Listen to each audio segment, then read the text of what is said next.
막혔다고 느낄 때라는 제목으로 말씀을 나누겠습니다. 아무것도 할 수 없다라고 느낄 때가 있습니다. 아무것도 할 수 없다고 느낄 때, 그럼에도 할 수 있는 한 가지가 있다면 그게 뭘까요? 바로 기도입니다. 만일에 제가 사고가 나서 팔 한쪽을 제가 잃었어요. 그러면 기타를 칠 수 없을지 모르겠습니다. 그래도 기도는 할 수 있을까요? 예. 제가 성대 결절이 심하게 와서 그래서 더 이상 목소리를 낼 수가 없다. 그러면 아마 강대상에서 설교를 하기가 어려울 겁니다. 그럼에도 기도는 할 수 있을까요? 제가 시력이 둔해져서 아무것도 보이지 않는다. 그러면 운전은 하기 어려울 겁니다. 그럼에도 기도는 할 수 있을까요? 우리가 건강을 잃는다는 것은 참으로 슬픈 일이지만 그럼에도 기도할 수 있습니다. 우리가 직장에서 더 이상 일할 수 없다면, 우리가 사업을 더 이상 할 수 없다면 참 슬픈 일이지만 그럼에도 기도할 수 있습니다. 상상도 하기 싫은 일이지만 누군가가 여러분을 납치를 해서 어디에다가 집어넣어 버렸어요. 구금시켜 버렸어요. 그러면 여러분은 아무것도 할 수 없을지 모르겠어요. 그래도 기도는 할 수 있을 것입니다. 오늘 예레미야가 어디에 있냐면 바로 감옥에 있습니다. 감옥. 자, 오늘 본문 1절 말씀 읽어보죠. 시작. 예레미야가 아직 시위대 뜰에 갇혀 있을 때 여호와의 말씀이 그에게 두 번째로 임하니라 이르시되. 예레미야가 어디 있어요? 시위대 뜰에. 그게 바로 감옥입니다. 시위대 뜰에 갇혀 있다. 감옥에 있다 이 말입니다. 궁중 감옥에 있습니다. 언제부터 감옥에 있었나? 33장 오늘 우리가 읽은 것 32장부터 감옥에 있었습니다. 32장 1절 2절을 또 보죠. 시작. 유다의 시드기야 왕 열째 해 곧 느부갓네살 18째 해에 여호와의 말씀이 예레미야에게 임하니라. 그때에 바벨론 군대는 예루살렘을 에워싸고 선지자 예레미야는 유다의 왕의 궁중에 있는 시위대 뜰에 갇혔으니. 그러니까 누가 예레미야를 이 시위대 뜰에 궁중 감옥에 가뒀다는 거예요? 유다의 시드기야 왕이. 시드기야 왕은 왜 예레미야를 가둬버렸을까요? 맨날 안 좋은 얘기만 하니까. 어떤 얘기? 유다는 망한다. 지금 바벨론에게 포로되어 있는데 바벨론에게 좋은 말로 할 때 항복해라. 그래야 산다. 이런 얘기만 하니까 시드기야 입장에서는 듣기 좋은 얘기가 아닌 겁니다. 듣기 싫어. 진짜 듣기 싫어. 그래서 어떻게 해요? 가둬버리는 거예요. 시위대 뜰에. 누군가가 여러분에 대해서 계속 안 좋은 얘기를 한다고 생각해 보세요. 그 사람 꼴 보고 싶겠어요? 안 보고 싶죠. 그래서 시드기야도 그냥 집어넣어 버린 겁니다. 감옥에 있으면 사실 할 게 별로 없죠. 감옥에 들어간 내가 쓸 방을 내가 골라요? 나랑 같이 방에서 지낼 죄수들을 내가 선택할 수가 없습니다. 내가 자는 것, 내가 일어나는 것, 내가 음식 먹는 것, 아무것도 내 뜻대로 할 수 있는 게 없어요. 그러나 그 와중에도 하나님은 예레미야에게 두 번째 말씀하시기를, 따라서 합시다. 너는 내게 부르짖으라. 자, 우리 3절 말씀을 같이 읽겠습니다. 시작. 너는 내게 부르짖으라. 내가 내게 응답하겠고 내가 알지 못하는 크고 은밀한 일을 내게 보이리라. 예레미야가 이 계시를 받을 때 예레미야는 어디 있었다고요? 감옥에 있었어요. 그런데 감옥에 있는데도 하나님은 예레미야에게 말씀을 해요? 감옥에 있으나, 감옥 밖에 있으나 하나님은 예레미야에게 여전히, 예레미야는 선지자니까 하나님의 음성을 듣잖아. 하나님의 말씀을 들어요. 하나님이 뭐라 그러냐면 너는 내게 부르짖어라. 선지자에게 너는 내게 부르짖어라. 이 유다의 시드기야 왕 같은 사람을 가리켜 우리는 하나는 알고 둘은 모른다 그래요. 당장 내 귀에 듣기 좋은 얘기 안 한다고, 듣기 싫은 얘기만 한다고 이 궁중에 있는 시위대들 감옥에 가두면 이제 더 이상 이 예레미야를 감옥에 가두면 예레미야가 아무것도 못하겠지? 이제 예레미야는 아무것도 못하겠지? 아니요.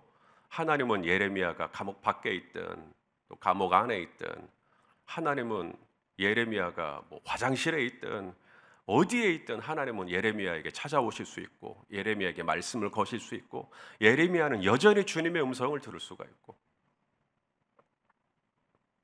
제 아무리 두꺼운 포승줄로 그의 몸을 단단히 묶는다 해도 예레미야는 또 하나님의 음성을 듣는 것이며, 누군가가 그의 눈을 가린다 해도 예레미야는 여전히 하나님의 음성을 듣는 것이며, 누군가가 예레미야의 귀에 송곳을 가지고 귀를 뚫어서 더 이상 청각의 기능을 상실케 한다 할지라도 예레미야는 여전히 하나님의 음성을 듣는 것이고,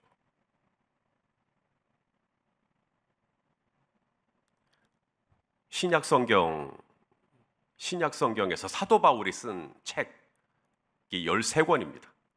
신약 성경 전체에 13권을 사도 바울이 써요. 그 중에서도 에베소서, 빌립보서, 또 골로새서, 또 빌레몬서, 이 4권의 책은 바울이 어디서 썼게요? 감옥에서 써요. 감옥에서. 이 감옥에 있다고 아무것도 못하는 게 아닙니다. 하나님의 사람들은 감옥에 가서도 사역해요. 감옥에 가서도 부르짖으라. 감옥이면 어때요? 부르짖으라. 감옥이면 어때요? 나에게 종이와 펜을 좀 주시오. 성경을 거기서 써요. 감옥에서. 감옥에서 쓴 글이 바이블이 돼버립니다.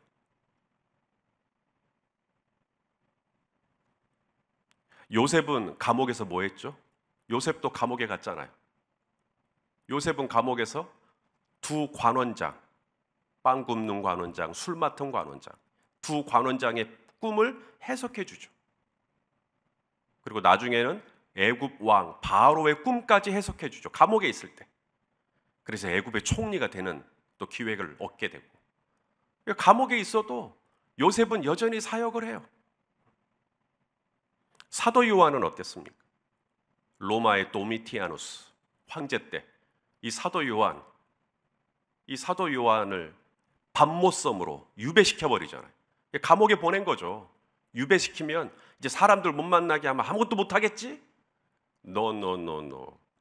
유배시켜서 그 외딴 섬, 그 그리스에서부터 이 밤메소까지 한참 가야 되거든요. 배를 타고. 그렇게 완전히 떨어진 그 섬에 가서 요한은 계시록을 씁니다. 유배를 가가지고 오히려 하늘이 열려요, 거기서. 그리고 계시록을 써요. 제 아무리 감옥이라도 예레미야는 거기서 부르짖으며 기도하고요.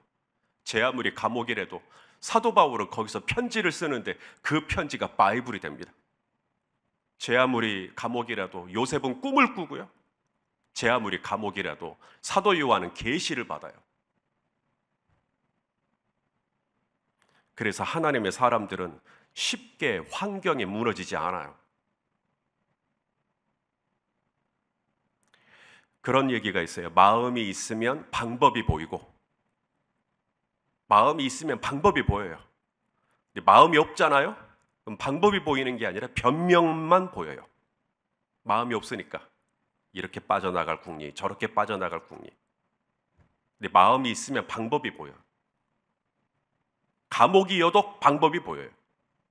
기도할 방법, 책을 쓸 방법, 하나님의 말씀을 필사할 방법, 어떻게 방법이 보여요. 근데 마음이 없으면 이래서 못하겠고 저래서 못하겠고 계속 핑계거리만 보입니다. 하나님의 사람들은 몸은 감옥에 있어도 감옥에 매이지 않아요. 감옥에 묶이지 않습니다. 감옥이 조금도 그들을 불편하게 하지 않아요. 감옥에 있으나 없으나 하나님의 사람들은 그저 장소만 변했을 뿐 그 어디나 하나님 앞이에요. 밖에 있든 안에 있든 어디나 하나님 앞은 동일해요.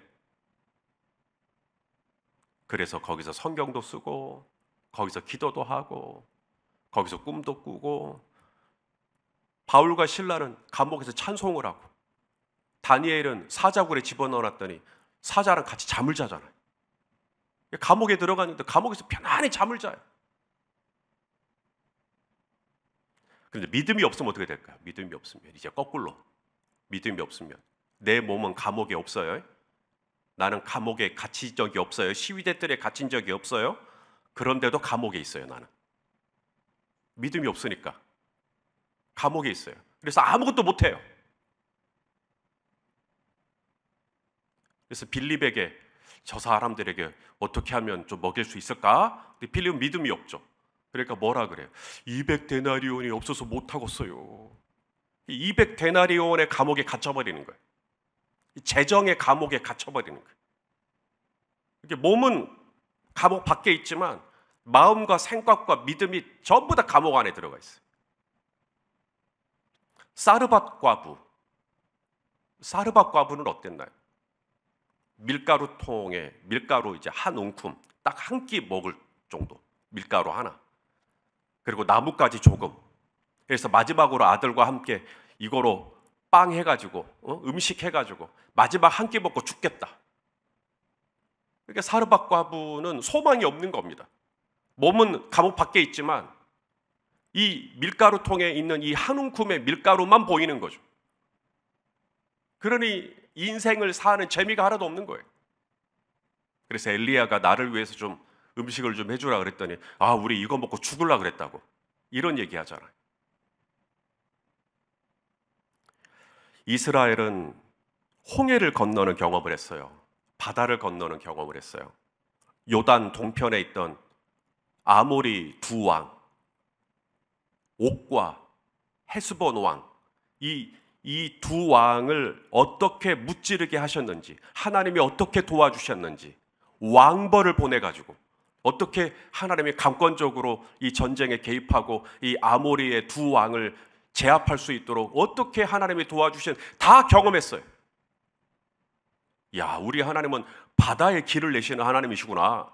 우리 하나님은 제 아무리 강력한 헤스본 왕 시온이라 할지라도 하나님은 내가 이길 수 있도록 도와주실 수 있구나를 경험했으면서도 가나안 땅을 정탐하고 돌아온 10명의 정탐꾼이 우리는 그들에 비한 메뚜기와 같다는 얘기만 딱 듣고는 손에 돌을 들어요. 사람은 마치 언제고 비난할 준비가 되어 있는 것 같아요. 그런 얘기 딱 듣자마자, 부정적인 얘기 딱 듣자마자 곧바로 휩쓸립니다. 그리고는 손에 돌을 들고 모세를 죽이려고 그러죠.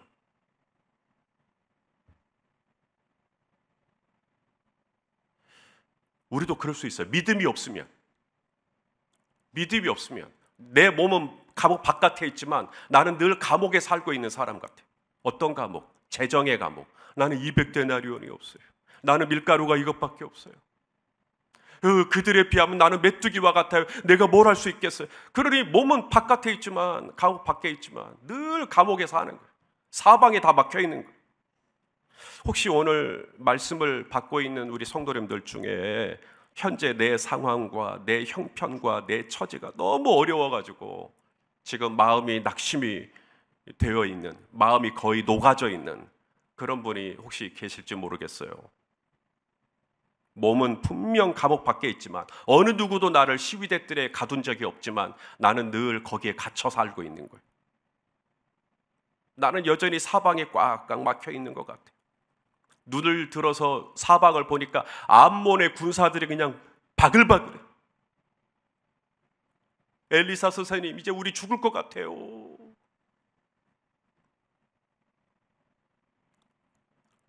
앞 밖에 봐보세요. 200데나리온이 없다니까요. 밀가루가 한 움큼밖에 없다니까요. 그들에 비하면 우리 신장은 메뚜기와 같다니까요. 암몬의 군사들이 바글바글 하다니까요. 우리 죽었어요. 이제 끝났어요. 엘리사 선지자가 너 이리 와라. 내가 보는 것을 너도 봤으면 좋겠다 하고 눈에 안수하죠. 하나님 이 종의 눈을 뜨게 해주십시오. 저는 오늘 새벽에 여러분의 눈도 주님이 뜨게 해주시기를 축복합니다. 그래서 눈이 열려요. 완전히 새로운 세계가 열리죠. 이것은 4차원이 아니에요. 영적인 차원이 열렸어요. 하나님의 불말과 불병가가 보인 줄로 믿습니다. 그러면 감옥에 묶이지 않아요. 감옥에 있어도 계시록을 써요. 감옥에 있어도 성경을 써요. 감옥에 있어도 부르짖어 기도해요. 바울과 실라 감옥에 있어도 기도하고 찬송하고 할 거 다 해요. 감옥에 있어도.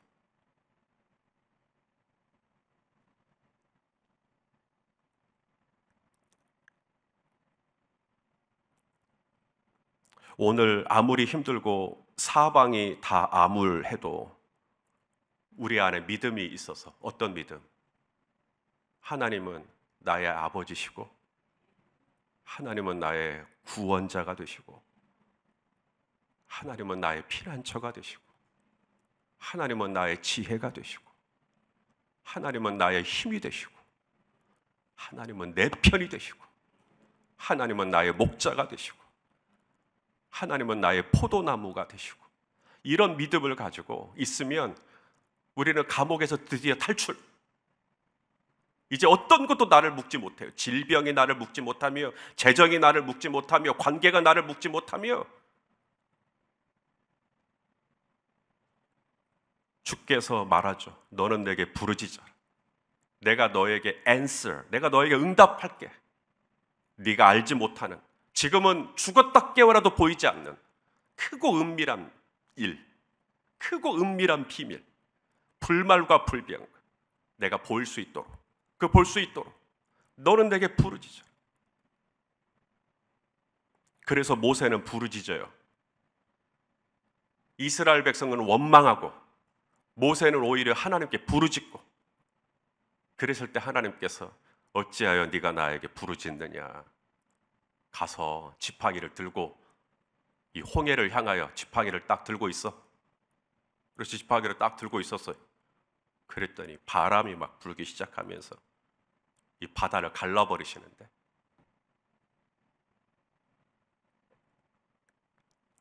사랑하시는 성도 여러분, 지금 계신 곳이 어디세요? 교회당에 계셔요? 집이세요? 혹시 지금 운전하고 계세요? 차 안이세요? 버스이신가요? 전철 타고 계시는가요? 아니면 지금 젖먹이 아기에게 지금 분유를 주고 계시는가요? 아니면 학교에서 학생들을 가르치고 계시는가요? 상관없어요. 믿음의 눈을 들면 주님이 나와 함께하지 않는 곳은 없어요. 그 어디나 주님은 늘 나와 함께하고 계십니다. 이 눈이 열리면 우리는 갇히지 않아요. 이 눈이 열리면 우리는 그 속에서 다시 새로운 일들을 시작할 수가 있어요.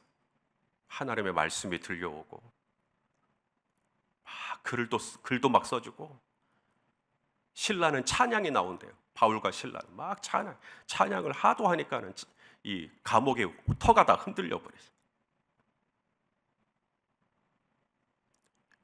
오늘 주님께서 사방에 막혀 있고 이 12대 뜰에 갇혀 있는 이 예레미야에게 하나님의 말씀하십니다. 사랑하는 아들아, 두려워하지 마라.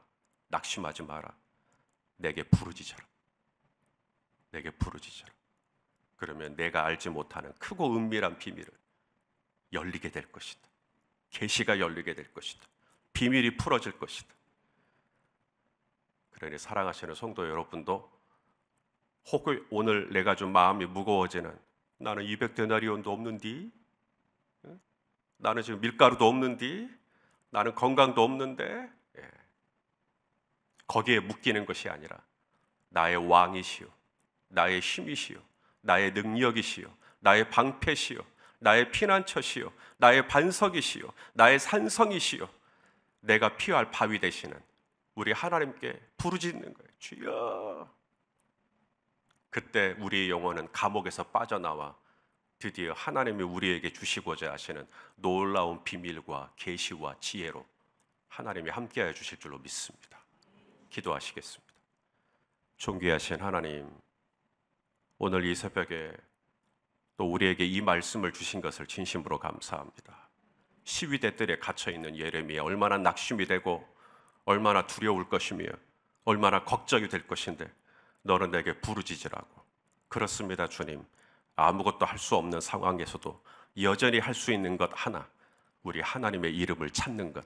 하나님, 이건 할 수 있사오니 오늘도 이 말씀 받고 주여 우리 주님을 찾게 하시고 주님의 이름을 부르게 하시고 주님 앞에 나아가게 하시고 주님 앞에 믿음으로 반응하는 이 하루가 되게 하여 주셔서 우리 성도님들 어떤 것에도 묶이지 않도록 우리 하나님 은총을 베풀어 주시옵소서. 예수님의 이름으로 기도하옵나이다. 아멘.